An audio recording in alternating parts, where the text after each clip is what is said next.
আসসালামু আলাইকুম প্রিয় বন্ধুরা, আমরা এখন আছি বিশ্ব ইজতেমা মাঠে, টুঙ্গি তুরাকপাড়া বিশ্ব ইজতেমা মাঠে।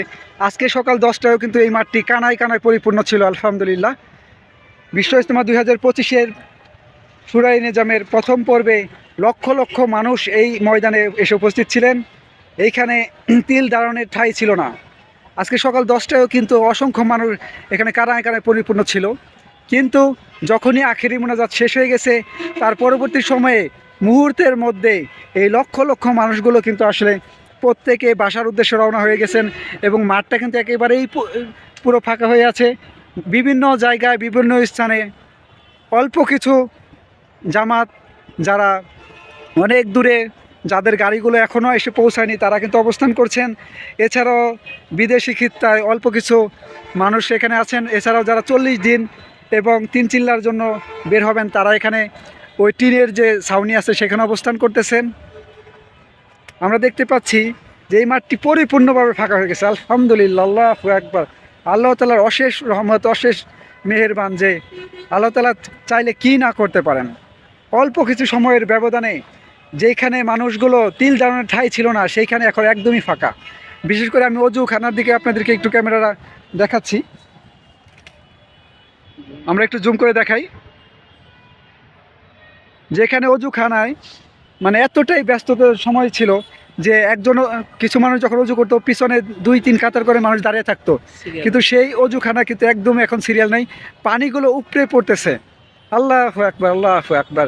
ওয়াশরুমে এখন আর সেই ভিড় নেই, রাস্তায় কোনো ভিড় নেই এবং বিভিন্ন জায়গায় কিন্তু সামান্য কিছু মানুষ অবস্থান করতেছে। তাছাড়া কিন্তু সকল মানুষ বাসায় অলরেডি চলে গেছে। অনেকে রাস্তায় আছেন এবং এখানে কিছু পুলিশ সদস্যের বাইরে আছেন ওই দূরে দাঁড়িয়ে, যাদের ডিউটি যেখানে সেখান থেকে কিন্তু কাজগুলো চালিয়ে নিচ্ছেন। কেউ কোনো কিছু রেখে যাচ্ছে কিনা, দায়িত্বশীল বাইরা কিন্তু এটাও চেক করে নিচ্ছেন, কারণ যদি কেউ কোনো কিছু বলে রেখে যায় সেটা ক্যাম্পে থাকবে এবং হারানো ক্যাম্পে থেকে অবশ্যই তারা যাতে পরবর্তীতে নিয়ে যেতে পারে। আর অবশ্যই যারা এখন রাস্তায় আছেন বা রাস্তায় বাসার দিকে যাচ্ছেন, সবার জন্য আমাদের জন্য দোয়া করবেন, সবাই যাতে ইজতেমা ময়দান থেকে সুন্দরভাবে বাসায় ফিরে যেতে পারে। প্রিয় বন্ধুরা, আমরা কিন্তু আবার খুব শীঘ্রই ফিরে আসব, কারণ আগামীকাল থেকে কিন্তু মানে শুরাই নিজামের দ্বিতীয় পর্ব ইজতেমা শুরু হবে। আর এরা কিন্তু বিকেলের মধ্যেই মাঠটিকে আবার কানায় কানায় পরিপূর্ণ করে ফেলবে ইনশাআল্লাহ। আমরা সরাসরি লাইভের মাধ্যমে আপনাদেরকে আজকে এই আমবয়ানের মধ্য দিয়ে কিন্তু আমরা সমস্ত বিষয়গুলো দেখাবো। আমাদের সাথেই থাকবেন, আমাদের মাঝেই থাকবেন ইনশাআল্লাহ। এবং মাঠে আমরা কিছু গাড়িও দেখতে পাচ্ছি যা পরিষ্কার করার জন্য। এখানে যে ময়লাগুলো ফেলা হয়েছে সাইডে, সেগুলো কিন্তু আসলে পরিষ্কার করার কাজ চলতেছে অলরেডি এবং নিরাপত্তা কর্মীরাও কিন্তু কাজগুলো চালাচ্ছেন এবং যারা সুইপার বা পরিষ্কার কাজের জন্য নিয়োজিত আছে তারাও কিন্তু এই কাজগুলো পরিচালনা করছেন। আমরা মাঠের ভিতর দিয়ে 2-1 জন মানুষকে কিন্তু ক্ষুদ্রভাবে হেঁটে চলতে দেখতে পাচ্ছি, মাশাআল্লাহ। এছাড়া কিন্তু যে মাঠটি আজকে সকালেও কানায় কানায় পরিপূর্ণ ছিল, আল্লাহ তাআলার অশেষ রহমতে মাঠটিতে যখনই এই মোনাজাত শেষ হয়েছে, তখন মাঠটি কিন্তু আমরা পরিপূর্ণভাবে ফাঁকা দেখতে পাচ্ছি।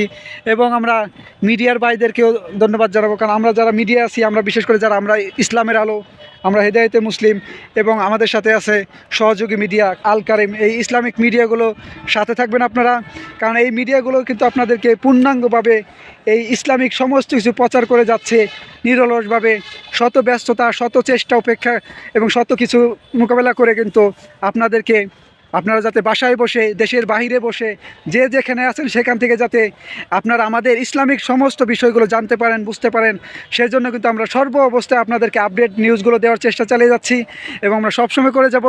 এই জন্য আমাদের সাথেই থাকুন, আমাদেরকে বেশি বেশি সাপোর্ট করুন। আপনাদের সাপোর্ট এবং সহযোগিতা আমরা যেভাবে পাবো, ইনশাল্লাহ আমরা ঠিক একইভাবে কিন্তু আরও আগ্রহের সাথে ইসলামিক